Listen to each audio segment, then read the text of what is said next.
bienvenue dans Villa Uli. Avant de commencer notre nouvelle capsule bien-être, je souhaitais vous présenter notre partenaire.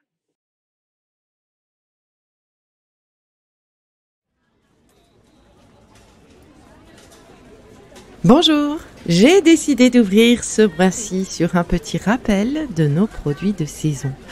On parle de manger plus responsable, eh bien manger des produits de saison, c'est exactement ça, on est en plein dedans. Ça permet de manger local aussi, bref, c'est mieux pour nous et pour la planète. Bon alors, on va pas se mentir, avec l'automne, on se rapproche dangereusement, tout doucement, mais dangereusement tout de même, des mois les moins variés en offre de fruits et légumes. Mais il est encore temps de bien profiter des prunes notamment. Et oui, elles sont en pleine saison et elles sont nombreuses et différentes. Quetch, Mirabelle et toutes ces autres prunes, un vrai bonheur. En compote, en confiture, en confiture pour pouvoir en profiter les mois d'hiver. En conserve aussi dans de jolis bocaux dont je ne citerai pas la marque mais qui rapprochent de la perfection. Et en tarte aussi pour les consommer de suite. Alors l'une de mes tartes préférées, c'est la tarte au quetch. Donc sur une pâte sablée faite maison à l'ancienne, c'est facile à faire une pâte sablée, ça va vite en plus. Vous mettez un lit de poudre d'amande, puis vous posez vos prunes coupées en deux en enlevant le noyau évidemment, et l'extérieur de la prune est posé sur la pâte. Donc vous faites ce petit rond là, tous ces petits ronds dans le cœur de votre pâte. Vous y versez ensuite un petit appareil de type flan en mélangeant un peu de crème, un peu de lait, un œuf et une pointe de rhum, enfin une pointe et demie de rhum. Au four à 180-200 pendant, vous surveillez votre four, mais bien 40 minutes. Un vrai bonheur, c'est un vrai bonheur, j'adore les tartes aux prunes que je consomme au mois d'automne. Et en plus la tarte, c'est un bon dessert, pas trop sucré, pas trop énergétique, plein de fruits, voilà, on adore, on valide. Et puis bien entendu, en fait, on va retrouver sur nos étals, sur ces étals de marché, le raisin. Le raisin est quand même roi de cette saison, noir, rose ou blanc. Bref, moi, mon raisin préféré, c'est le blanc à gros grains. Et le raisin préféré de ma fille, c'est le noir à petits grains. Donc, il y a toujours une petite bataille entre nous. Finalement, on fait chacun son tour, parce que sinon, un raisin qui reste trop longtemps, ça s'abîme, ça sèche. C'est beaucoup moins bon. Et puis évidemment, les agrumes arrivent aussi, clémentine, mandarine. Qu'est-ce que c'est bon la mandarine? Vous vous souvenez de ce goût bien spécifique, ce goût que l'on avait quand on était petit. On avait, mon perso, je mangeais exclusivement des mandarines. Maintenant, on trouve des clémentines. Voilà, c'est pas le même goût. À tester, à faire tester à vos enfants aussi. Et puis évidemment, c'est le bon moment de reprendre la bonne habitude du fameux jus d'orange frais, fait à la minute le matin avec une pointe de citron bio évidemment. Mais ce n'est pas tout. En automne, on retrouve aussi avec joie la pleine saison des bananes. On a tendance à avoir toute l'année, mais là, l'automne, c'est vraiment la saison des bananes. On va retrouver du coing pour faire aussi des bonnes confitures de coing. La figue, qu'est-ce que c'est bon la figue? On retrouve en octobre, là, qui est autour de nous, il y a bien moins de figues. La pleine saison, c'est plutôt septembre, mais on en trouve encore un petit peu. Et puis, on va retrouver myrtilles, noix, poires, pommes qui vont arriver. Mais pommes et poires, on aura tellement le temps cet hiver d'en consommer que vraiment c'est le moment de se jeter sur toutes ces prunes et toutes ces couleurs. Je trouve que c'est vraiment un vrai bonheur d'avoir ça dans son panier de fruits et en tarte. Et voilà, je vous ai déjà dit, moi j'en raffole. Donc je fais des compotes aussi, c'est tellement bon les compotes de quetch. Bref, on ne mange pas que des fruits, on mange aussi des légumes. Alors côté légumes, dites bonjour aux choux, tous les choux là, brocoli, le chou chinois, le chou de Bruxelles, le chou-fleur. Le chou chinois, il a de ça d'intéressant, c'est que même cuit, il reste très croquant. Donc c'est vraiment très agréable avec des sauces un petit peu épicées.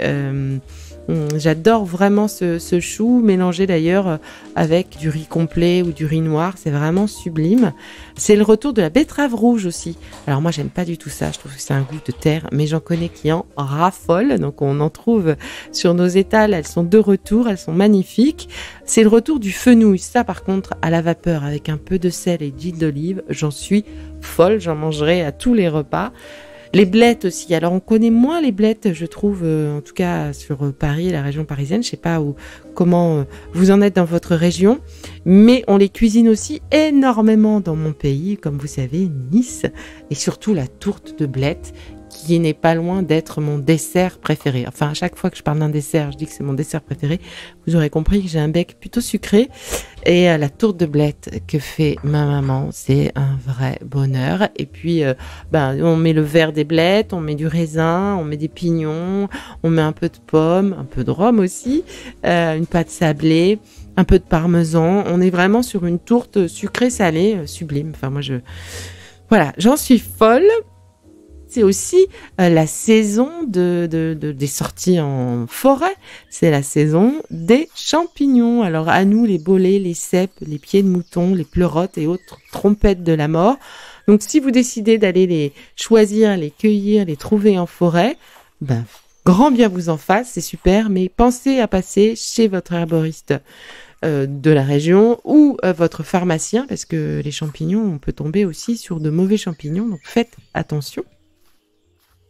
Et puis, mais en fait, j'allais oublier les potirons. Bah oui, à la fin du mois d'octobre, on va être quand même Halloween avec les potirons, cette habitude qui nous vient des États-Unis, mais que les enfants adorent.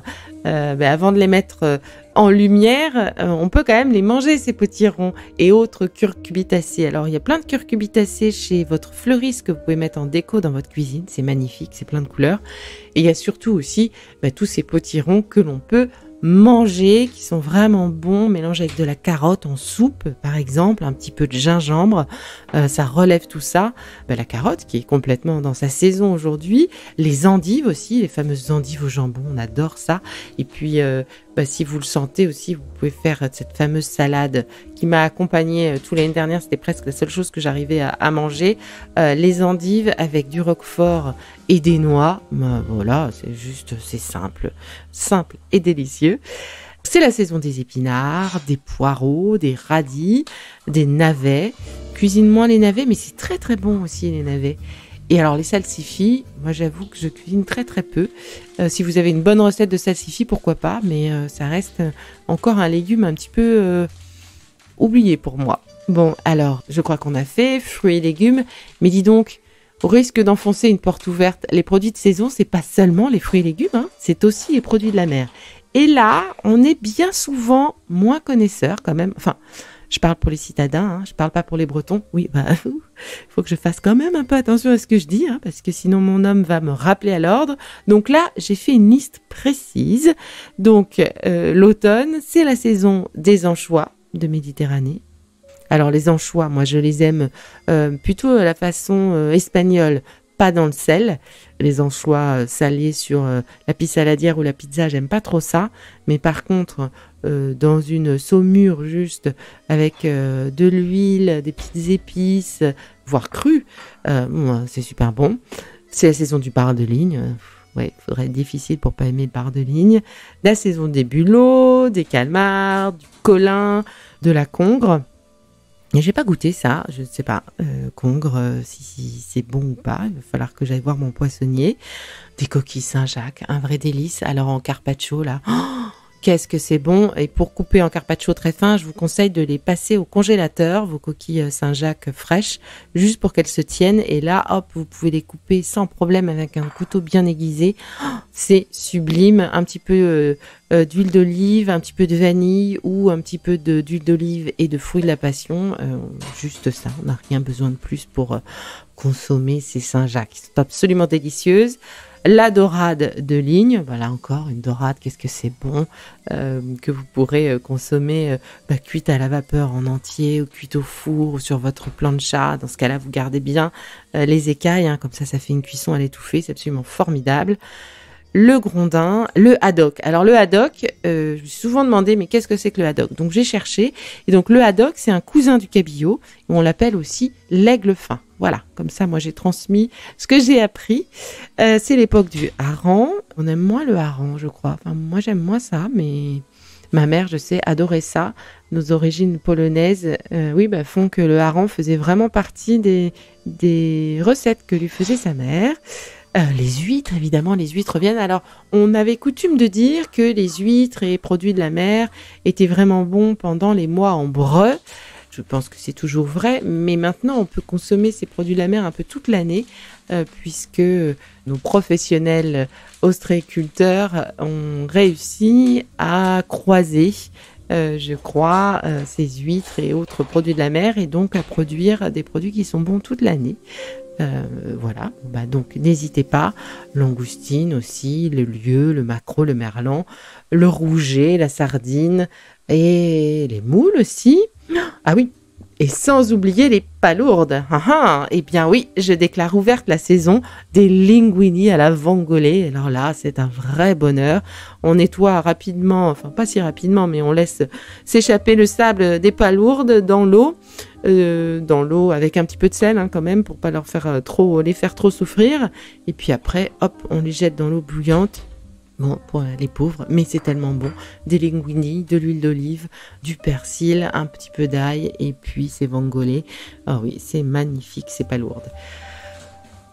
Bon, alors là, j'ai fait le tour, mais non, j'ai pas fait complètement le tour. Attendez, le fromage, oui, le fromage, on est quand même dans un pays de fromage, et le fromage aussi a sa saison, donc on s'en rend moins compte, mais c'est sans doute le moment de questionner votre fromager, de prendre le temps de s'arrêter sur l'étal au marché ou à la boutique de fromage, peut-être avec vos enfants si vous en avez, et de poser des questions autour de ces fromages de saison, que sont l'abondance, qu'est-ce que c'est bon l'abondance, le brie à Savarin, beaucoup plus moelleux, le brocho, donc ça on va faire un petit clin d'œil à nos amis du sud-est et aux Corses, la cancoyote, le cantal, le chaours, comté, mental et poisse, d'accord, fourme d'Ambert, gruyère, le morbier, le minster, l'osso irati, le roquefort. Voilà, le roquefort avec les endives et les noix. Comme quoi, la nature est quand même vraiment bien faite. Le Saint-Nectaire et le vacherin. Et oui, on approche là du vacherin et du Mont d'Or qu'on va laisser peut-être pour cet hiver. Mais bon, voilà, c'est la saison aussi des fromages. Donc c'est vraiment finalement, je vous ai construit, mine de rien, un repas très équilibré qui s'annonce avec tous ces produits de saison qui arrivent. On a de quoi faire, on a de quoi se faire plaisir, on a de quoi déguster tous ces bons produits. Bon, quitte à me répéter, la nature est quand même bien faite. Moi, je vous dis à bientôt pour un prochain épisode de Be Lively. Et en attendant, ça vous dirait de me partager un petit peu vos recettes, vos idées, vos produits préférés peut-être ? Allez, on se retrouve sur Insta.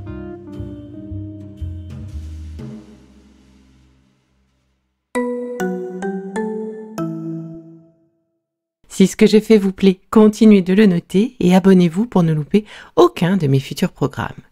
Et entre chaque podcast, vous pouvez aussi me retrouver sur mon compte Instagram @BeLivelyLife parce que la vie se vaut d'être vibrante.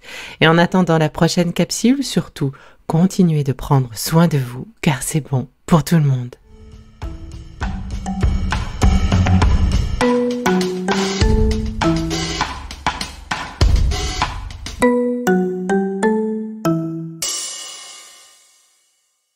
Le contenu que vous venez d'écouter n'est pas un dispositif médical et ne peut pas se substituer à l'avis d'un médecin basé sur votre situation personnelle. En cas de doute, consultez votre médecin.